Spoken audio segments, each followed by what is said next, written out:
Les matins de France Culture, Guillaume Erner. 7h41, quels sont les enjeux qui intéressent les électeurs? Est-ce l'actualité, le débat public, les appareils partisans qui décident des thèmes forts d'une élection? Et comment les candidats cherchent-ils à apparaître comme les plus à l'aise, les plus proches des sujets de préoccupation des citoyens?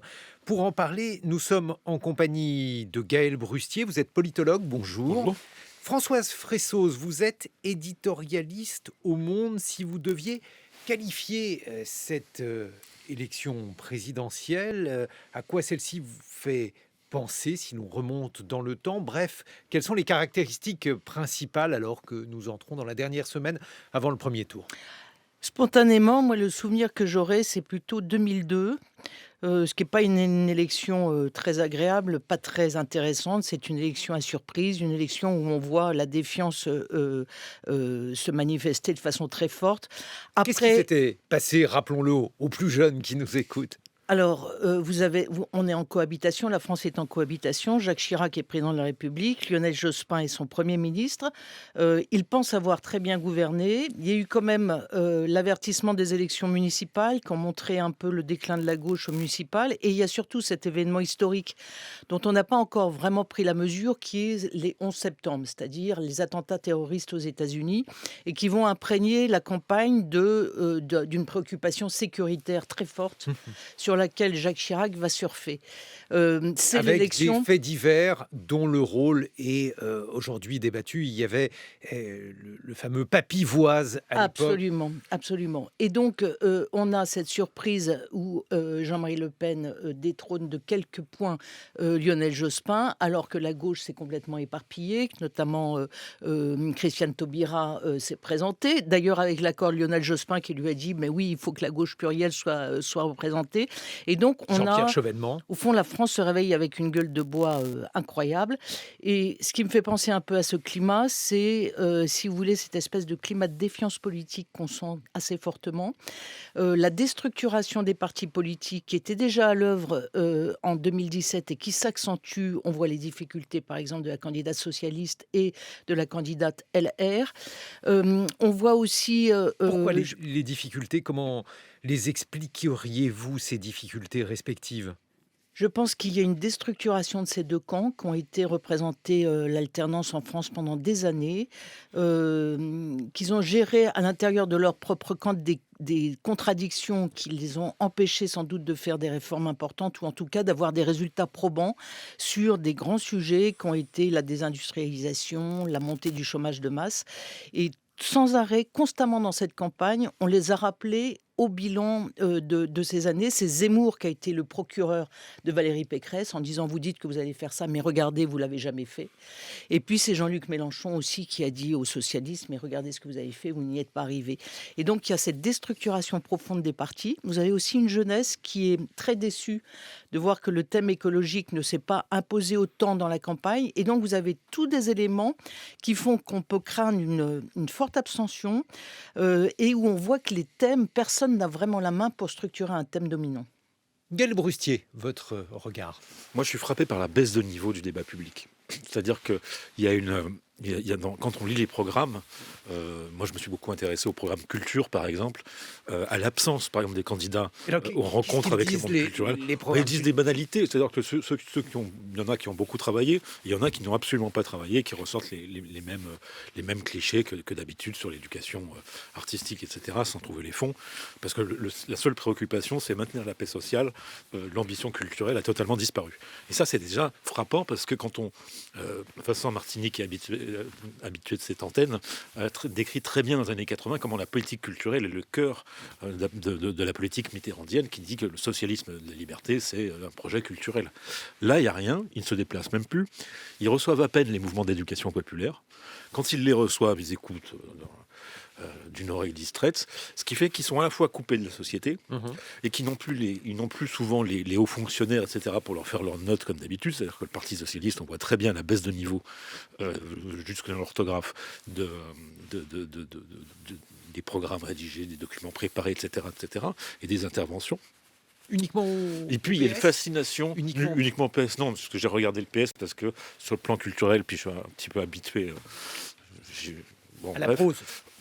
j'ai un passé, mais quand j'ai perdu du coup, Non, ils confondent l'opinion maintenant avec la démonstration, c'est-à-dire que ils sont fascinés par l'idée qu'il faut faire du buzz, qu'il faut faire une punchline, donc d'où cette espèce d'empressement à aller dans n'importe quelle émission, raconter n'importe quoi, se laisser contredire aussi quand on aspire à occuper le fauteuil du général de Gaulle.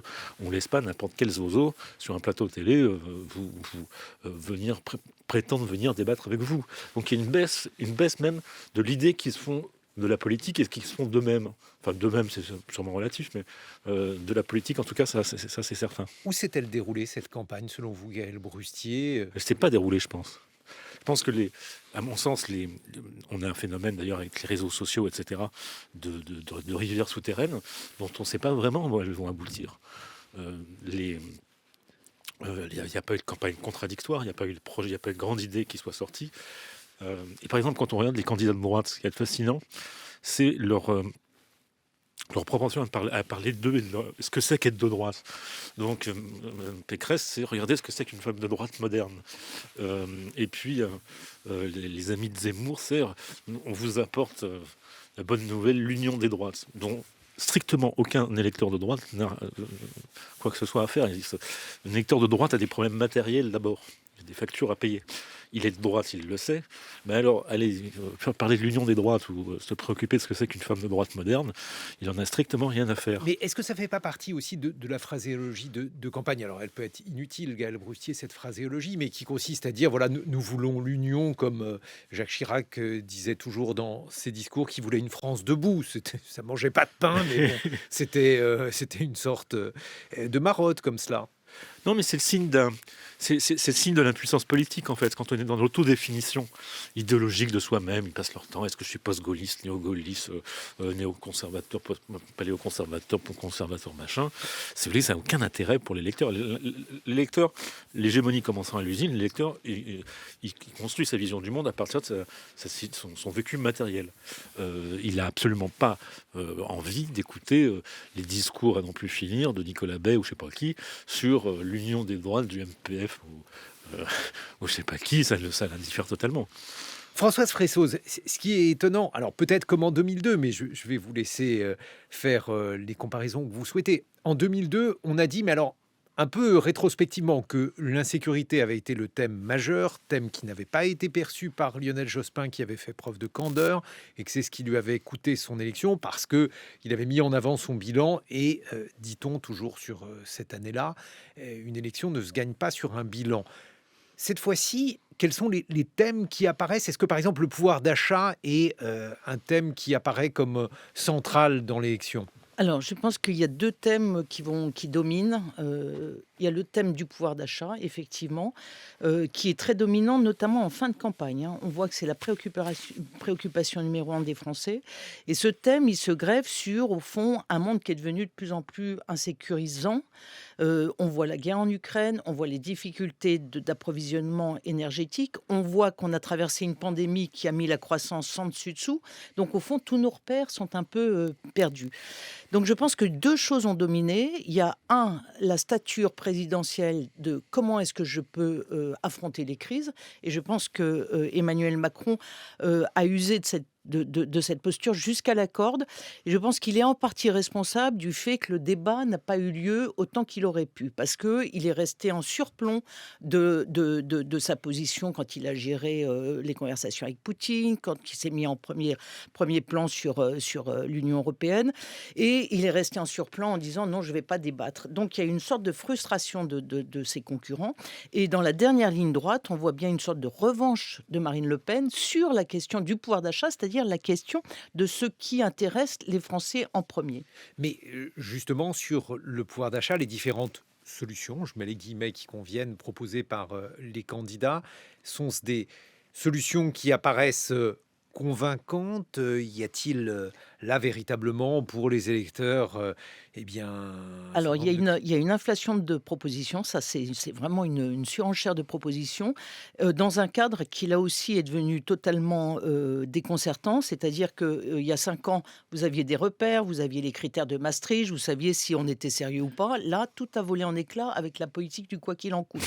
Et donc, vous avez une sorte de surenchère et c'est à qui sera le plus efficace pour dire, mais non, toutes les crises qu'on subit, vous n'allez pas les supporter. Par exemple, Marine Le Pen va dire je fais exonération de TVA sur un panier de produits de nécessité. C'est Jean-Luc 5%. voilà, non, 5% c'est sur l'énergie, mais elle a encore rajouté quelque chose pardon. sur 100 produits de première nécessité. Vous avez Jean-Luc Mélenchon qui dit le SMIC à 1 400 € net. Donc vous avez une inflation et en fait on est incapable de savoir si c'est faisable ou pas parce que tous les critères ont volé en éclats. Quel Brustier, sur la question du pouvoir d'achat, par exemple, est-ce que ça, c'est un thème qui apparaît comme le thème central de cette campagne? Oui, évidemment, parce que c'est quand même la vie des gens. Donc, par contre, je pense que toutes ces mesures programmatiques, en fait, cette avalanche de mesures, il y a une fascination chez les politiques pour trouver la mesure qui va leur donner la clé de l'Élysée, etc. Donc, ils sont toujours en recherche de ce qui a fait le succès, travailler plus pour gagner plus, machin, de Sarkozy. Et ils sont toujours en quête Alors la de ça. taxe à 75% sur les hauts salaires de Hollande qui a été considérée comme étant décisive dans le vote en faveur de François Hollande. Oui. Mais le problème, c'est l'inflation de mesures techniques qui sont des moyens et qui ne sont pas un but politique ou une politique en soi. Et donc, du coup, le sens de tout ça, même si quand vous... faut se mettre dans la tête du Français, comme vous et moi. Nous sommes des Français. Il a peu de temps dans la journée pour s'intéresser à tout ça, peu de temps pour lire les journaux.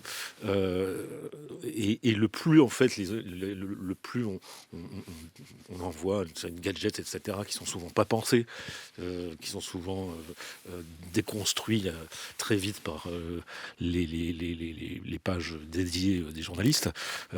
Donc du coup, ça ne prend pas. Ça prend pas. Il n'y a pas de crédit accordé en fait à ces mesures qui ne s'inscrivent pas dans un projet global et dans un projet de long terme. Mais alors, articuler les deux. Oui, alors le fait qu'il y ait ou non, d'ailleurs, je vous laisse commenter, Gaël Brustier, une vision globale, puisque, a priori, une question comme le pouvoir d'achat ou d'autres questions, vous citiez par exemple le programme culturel, il pouvait participer d'une vision du monde, ou en tout cas d'une vision de la société, c'est le cas ? Le pouvoir d'achat, c'est déjà d'assurer notre indépendance énergétique. Donc c'est quand même des sujets mondiaux.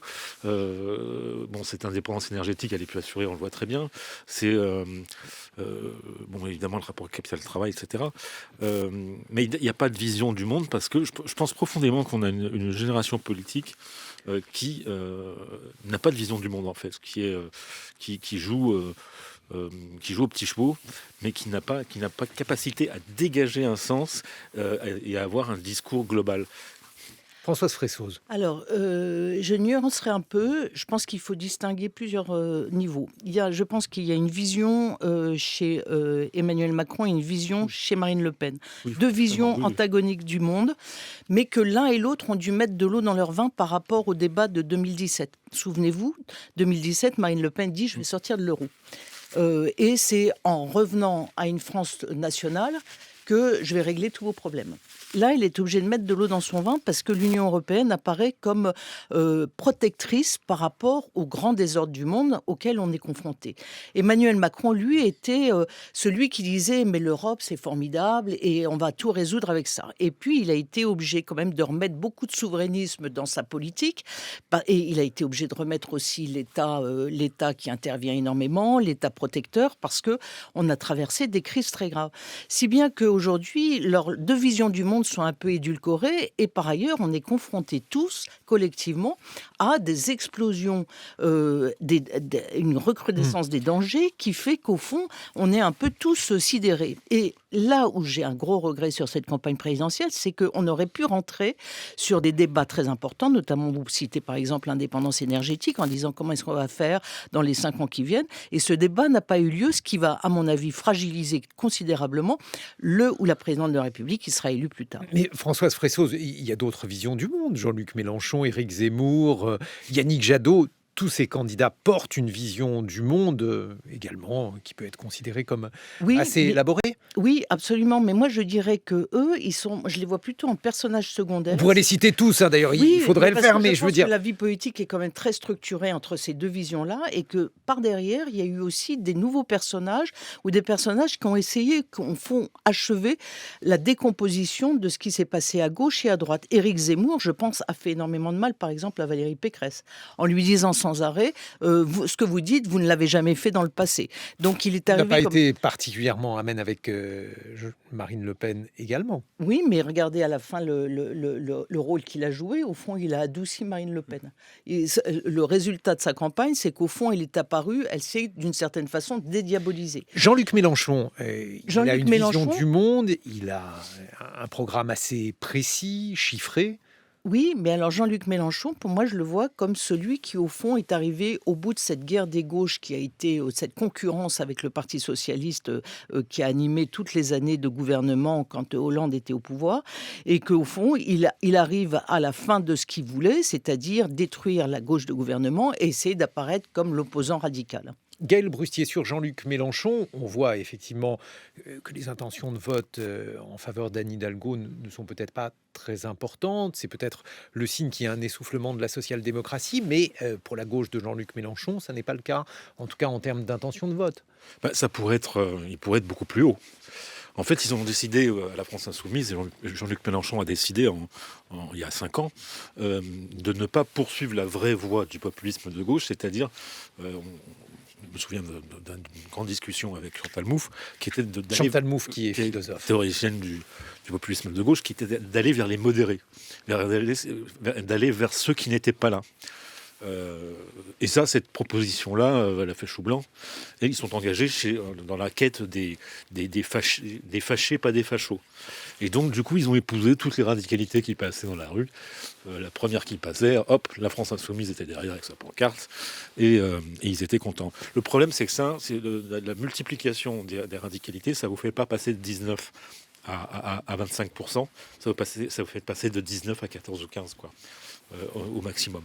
Et donc voilà, la France Insoumise, son destin a été décidé en fait il y a 5 ans.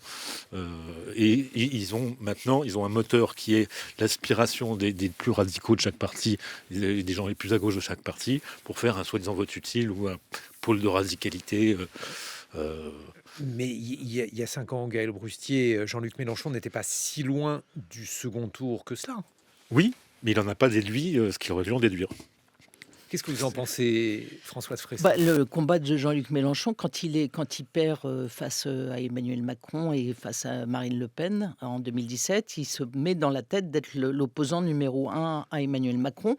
Il commence à mener le combat, vous souvenez-vous, sur les premières réformes sociales. Et en fait, il a échoué à être opposant numéro 1. C'est Marine Le Pen qui constamment l'est restée, malgré ses déboires aux élections régionales. Et donc, effectivement, il y a une sorte... Et on sent qu'il a sans arrêt hésité, c'est-à-dire qu'il il a épousé toutes les pôles de radicalité. Il a perdu un des fils qui était le fil de la gauche, notamment le combat de la laïcité, ça on lui a beaucoup reproché. Et donc le fossé s'est creusé avec le reste des gauches et en fait il est dans le pôle de la radicalité, mais effectivement raccroché à pas grand-chose. On se retrouve dans une vingtaine de minutes. Françoise Fressoz, je rappelle que vous êtes éditorialiste au Monde. Gaël Brustier, vous êtes politologue. On va voir quels sont les thèmes malgré tout qui demeurent. On va évoquer aussi les autres candidats pour tenter d'appréhender la singularité des autres propositions. Yannick Jadot notamment, mais aussi Valérie Pécresse. Et puis on va en revenir sur les autres candidats également. Il est 8h sur France Culture. 7h-9h, les matins de France Culture, Guillaume Erner. Alors à 8h21, une présidentielle marquée avec une prime pour les candidats expérimentés, une réaction De nos invités, Gaël Brustier, politologue, Françoise Fressoz, éditorialiste au Monde, qu'en pensez-vous? Oui, c'est un billet très juste et on le sent d'ailleurs en discutant avec les candidats, Marine Le Pen, Jean-Luc Mélenchon, qui mettent en valeur effectivement leurs expériences, qui vous racontent ce que c'est que physiquement une campagne, comment il faut gérer son temps, comment il faut garder du temps pour la fin, comment il faut économiser ses forces. Mais ce qui est aussi, il y a peut-être aussi un phénomène qui a joué dans cette campagne particulièrement, c'est ce qui s'est passé en 2017. C'est-à-dire que Emmanuel Macron, qui était jeune, qui n'avait jamais été élu, a tenté sa chance et a réussi. Et je pense que ça a donné, au fond, un vertige à beaucoup d'autres candidats qui se sont dit, s'il est arrivé, pourquoi pas moi? Et on s'est aperçu, au fond, ces candidats se sont aperçus que la barre était, au fond, beaucoup plus haute que ce qu'ils avaient anticipé. Et du coup, ils ont énormément de difficultés dans cette campagne. Gaël Brustier. Oui, je suis tout à fait d'accord. L'autre jour, je me posais la question, mais quand on voit le niveau du débat, qu'ont fait tous les candidats actuels le soir après 19h pendant 2 ans, pendant les 2 dernières années? Parce qu'on a une impression de flou, de légèreté par rapport à la campagne. Justement, précisez, Gaël Brustier, qu'est-ce que vous voulez dire sur le niveau du débat? Qu'est-ce qui vous paraît emblématique, par exemple, de l'absence de travail? Le travail a été insuffisant. On le voit vraiment d'ailleurs dans l'expression d'un certain nombre de candidats qui sont très flous sur un certain nombre de sujets, qui ont effectivement des absences ou des lacunes graves jusque dans l'écrit de leur programme. On a l'impression qu'il n'y a pas eu de travail. Et en fait, on a une impression assez bizarre qu'il n'y a plus de travail dans le milieu politique. Mais d'un autre côté, on a aussi l'impression, peut-être à tort, je vais essayer de défendre tous les candidats à la présidentielle, on a l'impression que les Français se déterminent peu sur un programme, qui se détermine plus à la présidentielle sur une incarnation, sur un certain nombre de choses qui sont finalement beaucoup plus difficiles à préciser. C'est un tout. Alors si dans le tout il manque des choses, ça devient très compliqué. Si vous n'avez pas le charisme, que vous n'avez pas le programme, évidemment c'est plus compliqué que si vous avez un programme et que si vous avez du charisme. Mais il y a quand même, moi ce que je constate dans une imprécision, un flou permanent. Ils s'en remettent en fait. La politique ne se résume plus aux idées, aux projets, etc.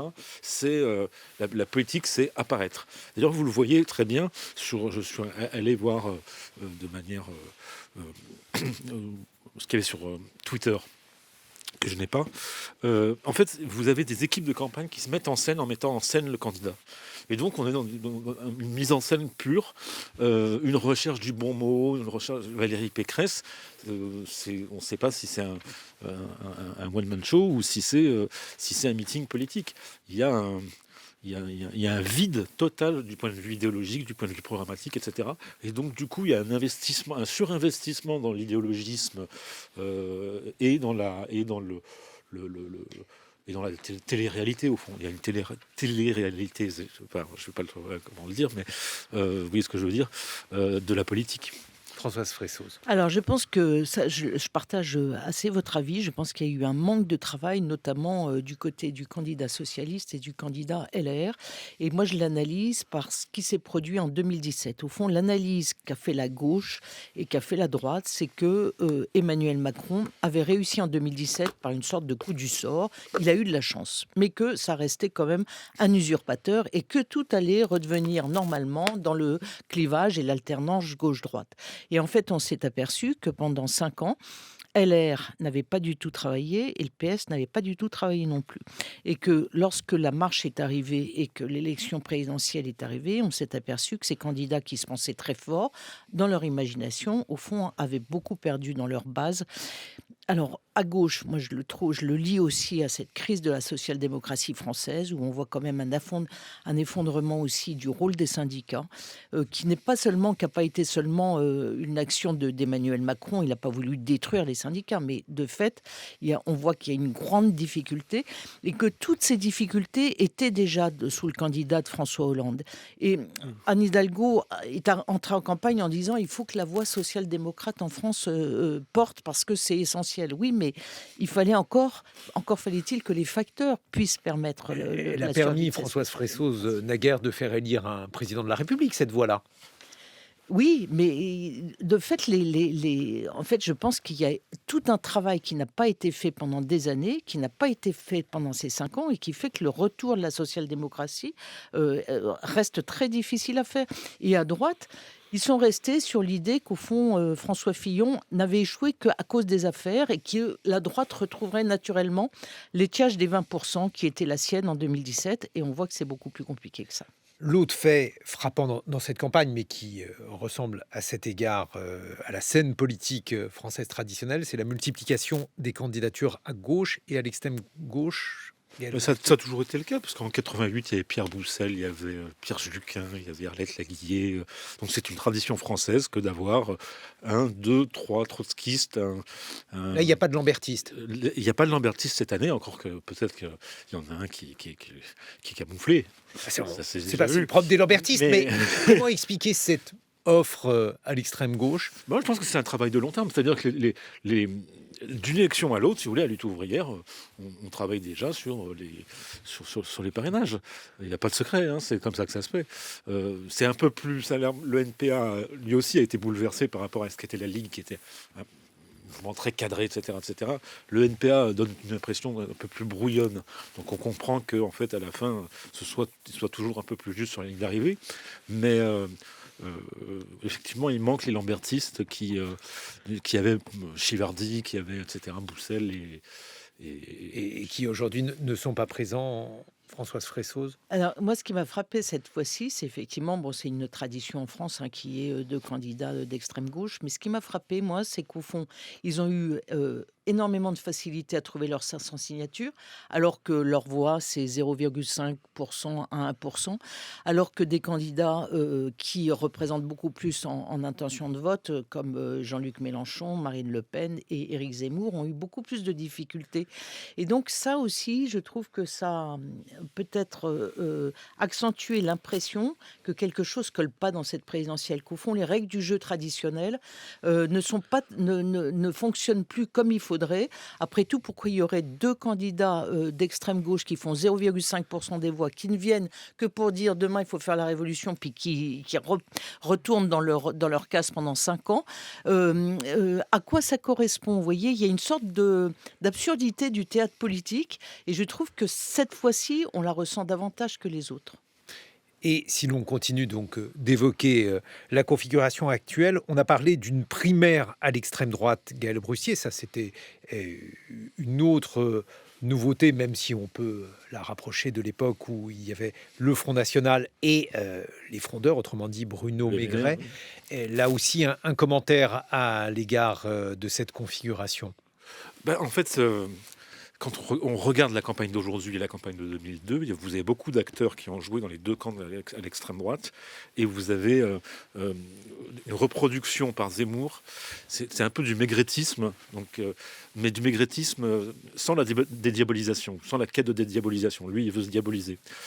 Ce faisant, en fait, avec une vision lui aussi assez idéologiste du monde, très marquée. C'est-à-dire idéologiste? C'est-à-dire que Éric Zemmour pense que si vous êtes au RSA et que vous avez des problèmes pour manger, c'est pas ça qui vous rend malheureux au fond, c'est parce que vous avez 3 femmes volées qui sont passées dans la rue devant chez vous. C'est ça l'idéologisme, c'est-à-dire une vision du monde qui n'accorde pas autant une importance articulée en fait entre le matériel et la vision du monde, ce qui relève des idées, ce qui relève de la perception des choses. Donc, l'idéologisme pour vous, c'est une fuite dans l'idéologie qui fait perdre pied avec le réel. Vous avez toujours un équilibre entre le matériel et par exemple les préoccupations post-matérielles, etc.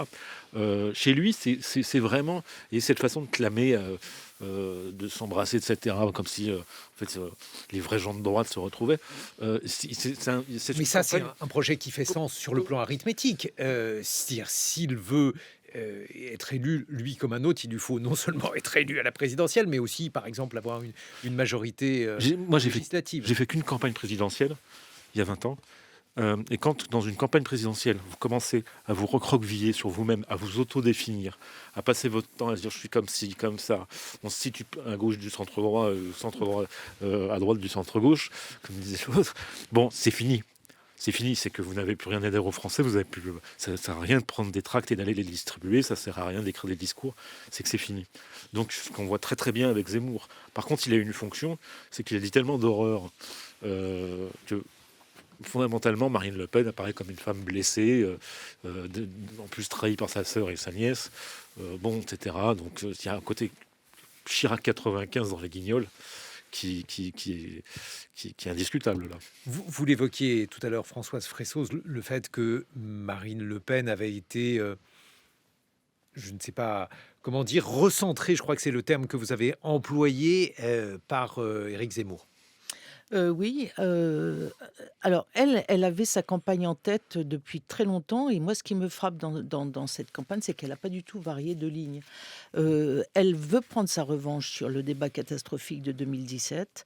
Elle veut faire apparaître cette fois comme, Macron comme celui qui a insécurisé le pays parce qu'il a, eu affaire à un tas de crises et donc elle a essayé de tranquilliser son image, de faire oublier son image, et Éric Zemmour l'a considérablement aidé en apparaissant comme radical, comme parfois remettant en cause toutes les thèses autour de Vichy. Et il est apparu comme le radical et elle a réussi à complètement aplanir son image. Ce qui est très intéressant, c'est qu'est-ce qui va se passer après la présidentielle. C'est-à-dire qu'au fond, est-ce qu'ils vont céder l'un l'autre? Est-ce qu'il y aura une restructuration et est-ce qu'ils vont se ressouder? Ou est-ce qu'ils vont rester chacun dans leur couloir? Si on prend par exemple les maigretistes et les lepénistes de l'époque du père de Marine Le Pen, voilà, il y a eu une scission. Là, elle commence à tendre la main à Marion Maréchal en disant reviens au bercail. Éric Zemmour, qui avait énormément tapé sur Marine Le Pen, commence à se dire mais non, on peut discuter, on est concurrents, mais on peut discuter. Et donc, ce qui va être très crucial, c'est ce qui va se passer aux législatives. Autrement dit, est-ce qu'il va y avoir une réconciliation? Auquel cas, le travail d'Éric Zemmour, d'essayer au fond de faire sauter la barrière entre la droite et l'extrême droite, peut aussi profiter au mouvement. Donc, moi, j'attends les législatives pour avoir une conclusion sur tout ce qui se passe là. et Nicolas Dupont-Aignan. Nicolas Dupont-Aignan, je pense que c'est sa dernière campagne. Je pense qu'il ralliera, il commence à le dire, sans doute Marine Le Pen.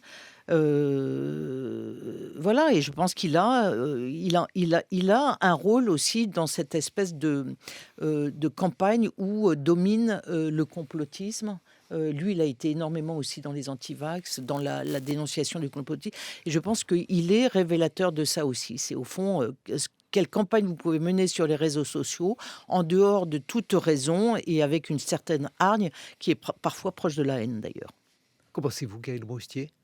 Alors sur le Front National enfin sur le RN et puis les amis de Zemmour, les choses vont être réglées assez rapidement parce que et par l'arithmétique. Mettons qu'ils obtiennent entre 8 et 9%. Le score maximum ensuite aux législatives, ce ne sera pas 12%, ce sera entre 3 et 4,5%. Donc ils seront défaits. Pourquoi? Parce que quand on est dans cette... Parce que les candidats, si vous voulez, il faut quand même un effet d'entraînement qui nécessite un score très important pour ensuite pouvoir engranger aux législatives qui conditionnent le financement. Donc, comme on n'a pas le pardon facile ni rapide dans cette famille politique... Dans les familles politiques, généralement, on n'a pas le pardon facile. Regardez les Chiraciens et les Balladur. Oui, mais ça implique pas... c'est féroce quand même au Front National, quoi. C'est surtout vis-à-vis des proches. Je pense qu'en fait, elle va imaginer un retour individuel avec... c'est ce qui s'était passé d'ailleurs avec un certain nombre de maigretistes il y a quelques années, où ils sont revenus en disant on a fait des vilaines choses. Et voilà. Avec du goudron et des plumes. Voilà, c'est ça. Donc c'est ce qui risque de se passer, mais je pense pas du tout que le camp Zemmour ait une pérennité dans la vie politique. Le MNR s'est effondré sur lui-même, et avant, il ne faut pas oublier le PFN, qui était le premier concurrent du FN, qui a complètement disparu de la vie politique. Mais l'idée de faire un rassemblement national qui soit plus à droite, pas seulement sur les questions migratoires, mais aussi, par exemple, sur le plan économique, ça, c'était quelque chose qui ne faisait pas sens? Ça fait sens dans la mesure où elle s'est quand même droitisée économiquement par le fait qu'elle abandonne la sortie de l'euro. Et ça, c'est un symbole où on se dit, elle devient enfin raisonnable. Donc, et puis, on voit très très bien le plus à droite et la modération avec où on laisse Robert Ménard jouer un rôle de Candide converti à la modération politique. C'est assez révélateur. Et Louis Alliot, pareil. Pourquoi Louis Alliot? Il joue le rôle de la modération. Je suis maire d'une grande ville, attention à ce qu'on dit, on peut heurter des gens, et puis quand même, bon, les musulmans sont des Français, il ne faut pas l'oublier, etc. etc. Ce qui est vrai. Oui, ce qui est vrai, mais enfin ce qui n'est pas vrai dans la tête de Zemmour. Mais il y a une espèce de... Alors, lui le dirait peut-être autrement, mais Françoise Fresso, si on poursuit dans ce tour d'horizon, l'écologie, là aussi, c'est très étonnant, puisqu'on a insisté sur l'importance du thème, sur la façon dont notamment les plus jeunes étaient particulièrement intéressés par ce thème. Et puis alors, qu'est-ce que l'on observe aujourd'hui ? Alors, je pense qu'il y a deux sujets pour le Jadot et le fait qu'il a des difficultés à émerger autant qu'il pourrait. On voit effectivement l'écologie très importante chez les jeunes, mais on voit aussi que c'est en concurrence avec le pouvoir d'achat. Au fond, c'est, vous savez, fin du monde, fin du mois. C'est-à-dire, comment est-ce que vous arrivez à concilier un projet qui ne soit pas complètement difficile à supporter pour les milieux populaires et ceux qui sont vraiment au plus près de leur budget. Je pense que ça reste quelque chose qui n'a pas été suffisamment travaillé à gauche. Il n'y a pas de plan très précis, de planification très précise pour dire vous ne souffrirez pas. Deuxième chose, je pense que sur l'écologie de Yannick Jadot, il est un peu prisonnier au fond de qu'est-ce qu'il doit incarner. Est-ce qu'il doit incarner la radicalité, c'est-à-dire est-ce qu'il doit rester dans cette écologie qui a été lanceuse d'alerte et qui a été dénonciatrice, ou est-ce qu'il doit au contraire évoluer vers une écologie de gouvernement? Et je pense que son assise n'était pas suffisante pour trancher le problème. Au début, il a essayé de mener une campagne allant jusqu'au centre. Et puis après, il a été obligé d'aller chercher l'investiture de la primaire verte, parce que sans le soutien de son parti, il n'y serait pas arrivé. Or, la primaire verte a fait apparaître quand même une aile radicale, incarnée par Sandrine Rousseau, très forte. Et donc, il s'est constamment retrouvé entre ces deux pôles. Est-ce que je dois faire de la radicalité ou est-ce que je dois me préparer au gouvernement? Et il n'est pas réussi vraiment à trouver la bonne synthèse entre les deux. Gaël Brustier. Alors moi, sur les manifestations, par exemple, de jeunes sur le climat, me font penser que c'est souvent des espèces de manifestations éruptives, mais absolument pas politiques, complètement coupées de tout lien nécessaire, en fait, avec l'entrée dans les institutions, avec l'entrée dans la phase militante plus institutionnelle, etc., au moins dans le dialogue. Ce sont des manifestations qui sont souvent marquées par une radicalité assez vaine, c'est-à-dire accuser les boomers de ceci, etc., etc. Comme plaisante beaucoup de gens, si vous allez voir les comptes Instagram de ces jeunes, c'est souvent assez surprenant.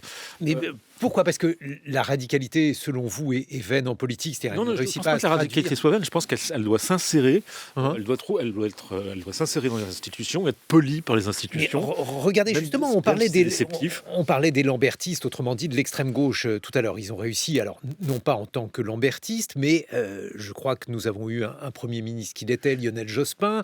Ils ont réussi à prendre le pouvoir en quittant leur étiquette de lambertiste. Pourquoi l'écologie, je ne fais pas du tout le parallèle, je vous le laisse d'ailleurs, Gaël Brustier, après l'avoir mené, pourquoi les écologistes, y compris les jeunes que vous qualifiez de radicaux, ne réussissent-ils pas à construire un parti politique d'ampleur par rapport à cela? D'abord, les écologistes sont très très bons quand il s'agit de l'Europe. Il faut reconnaître qu'entre la vision des choses qu'on peut avoir sur le travail du groupe écologiste européen et la réalité du parti localement, il y a un fossé que même ne s'explique, s'il s'explique un petit peu, mais il y a un vrai fossé entre ces deux réalités-là. Et bon, Sandrine Rousseau, elle a le don, en fait, parce que c'est ce côté radical chic, d'avancer des idées qui sont intellectuellement... C'est parce qu'en France, on n'arrive plus du tout à écouter l'autre parce qu'il y a des termes woke, machin, etc. Mais si on va au fond des choses, il y a des dialogues qui sont intéressants. Je pense qu'elle peut produire ça. Le problème, c'est que Ce qu'elle fait, c'est du radical chic, explosif pour exciter en fait le camp d'en face. C'est pas utile de heurter le camp d'en face. C'est pas utile quand il y a un nid de frelons dans votre jardin. Vous prenez pas un bâton, vous ne tapez pas dessus. Bon, et ben ça c'est pareil. En fait, il y a une espèce de jouissance à exciter le supposé réac. Qui fait qu'en fait, elle nuit fondamentalement à l'extension du parti écologiste sur des franges plus modérées, plus traditionnellement euh, républicaines, etc. Quoi, vous voyez, un peu à l'ancienne. Françoise Fressoz. Mais ce que décrit Gaël Brustier, c'est au fond un problème général qui est au fond la perte de substance des grandes organisations partisanes, ce qui irrigue la société et ce qui permet aussi de faire le lien entre la société et l'élu politique. Et je pense que c'est une des caractéristiques de cette élection présidentielle qui la rend compliqué à décrypter et compliqué même sur l'importance de l'élection présidentielle en France, c'est que les candidats sont souvent hors sol, hors parti. Ils n'ont pas, Ça veut la dire quoi, hors capacité sol d'entraînement des citoyens. Ça veut dire quoi hors sol, Françoise Fressoz? Parce que là aussi, c'est une critique que l'on pourrait adresser à d'autres personnages politiques, je ne sais pas, Jacques Chirac, François Mitterrand, enfin, ce sont des gens qui n'ont fait que de la politique, qui ont... Non, à l'époque de Jacques Chirac, vous aviez encore des partis qui se tenaient. En fait, l'UMP, c'était quand même des grosses organisations. Le Parti socialiste est une grande organisation. C'était quoi le rôle de ces partis? C'était à la fois d'animer la vie citoyenne, de faire remonter autant que possible des idées, de construire des projets, et quand ils allaient bien, de choisir leur candidat. Là, vous voyez bien que tout le phénomène est faussé et qu'on arrive vers une sorte d'individualisation des votes, avec une insatisfaction profonde, mais avec aussi un retrait du rôle citoyen. C'est-à-dire le citoyen se prend de plus en plus comme un consommateur, il va sur les réseaux sociaux, il s'énerve, voilà. Et donc, je pense que ce qui est aussi en cause dans cette élection, c'est la capacité de la présidentielle, qui a été l'élection reine de la Ve République, à organiser pour 5 ans un paysage politique qui ne soit pas totalement éruptif. Gaël Brustier. Oui, il y a... Dans le système politique actuel en France, les partis politiques sont effectivement souvent des coquilles vides et il y a un problème de lien avec tout ce qui existe encore, c'est-à-dire la gauche sociale. Mais on a l'impression qu'en fait la gauche politique est en train d'attirer dans son tombeau tout ce qui est la gauche sociale, c'est-à-dire les mouvements d'éducation populaire, les syndicats, etc., parce qu'il n'y a plus de dialogue et qu'à partir du moment où vous n'avez plus de dialogue entre ce qu'on appelait le mouvement d'en bas et le mouvement d'en haut, vous avez une asphyxie des deux. L'un d'ailleurs est mort en état de mort cérébrale, la gauche politique, et l'autre en quasi état d'asphyxie, parce que quand vous êtes dans un mouvement d'éducation populaire, par exemple, si vous n'avez pas la capacité de déboucher politique constant, de travail constant, c'est un lourd handicap pour ce qui est votre vocation. Un mot de conclusion, Françoise Fressoz, donc décomposition et un parallèle avec l'élection de 2002, selon vous.